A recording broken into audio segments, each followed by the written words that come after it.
आंतः जिला सिंधी चोरी रैकेटर चारिजणिया ग्यांग को बांधिला गंजाम भंजनगर थाना पुलिस। एमानकठारु 66 ग्राम चोरी सुना अलंकार समेत 2.5 किलो ऊर्ध्व रूपा अलंकार जबत होईची। भंजनगर उपखंड पुलिस अंतर्गत विभिन्न थाना अंचलरू सीरीज चोरी घटना एमाने संपृक्त रहिथिले। विभिन्न समय एही ग्यांग पुलिस को चकमा दी खसी जाउथबा बेले गंजाम एसपी निर्देश क्रमे एक टीम गठन होइतिला। भंजनगर थाना अधिकारी जीवनानंद जेरा नेतृत्व में बालीपदर बुगुड़ा जगन्नाथ प्रसाद और भंजनगर थानार पुलिस पक्षर विभिन्न स्थान में चढ़ाऊ कर शेष में यह ग्यांग को धरवे सफल होता पुलिस।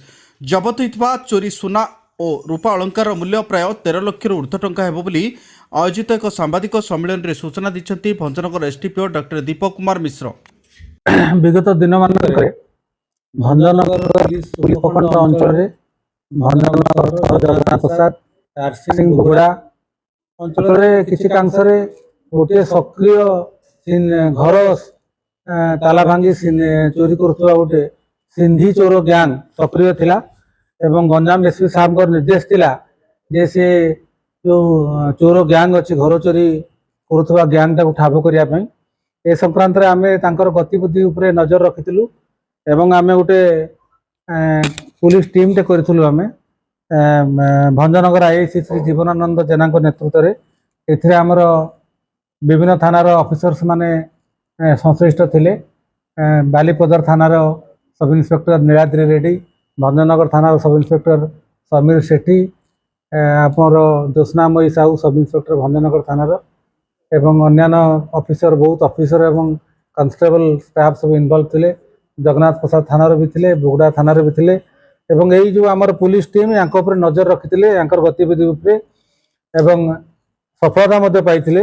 ए संक्रांत गोटे संपूर्ण सक्रिय थिबा गोटे घर भांगी चोरी करुवा सिंधी चोर ग्यांग को धराइतिला एवं तांकर से ग्यांग रो सदस्य माने होउचंती ए पुट्टू राजू, जितू नाहक, एम मुन्ना, ए नागराजू। तांको धरला परे आंको पखरु आमे पाखापाखी 66.70 गोल्ड ऑर्नामेंट्स एवं 2 kg 880 ग्राम रो सिल्वर ऑर्नामेंट्स सीजर कराइतिला एवं एमाने ए जो चोरी जिनस गुड़ा आमर किसी केस जमती भंजनगर थानार, जगन्नाथ प्रसाद थानार, बुगुड़ा थानार एवं टारसिंग थानार किसी केस रे एगुड़ा हूँ स्टोलेन प्रॉपर्टी बोली आपातत जना पड़ा एवं यही जिनस पाखु जबत कराई एवं तांको आज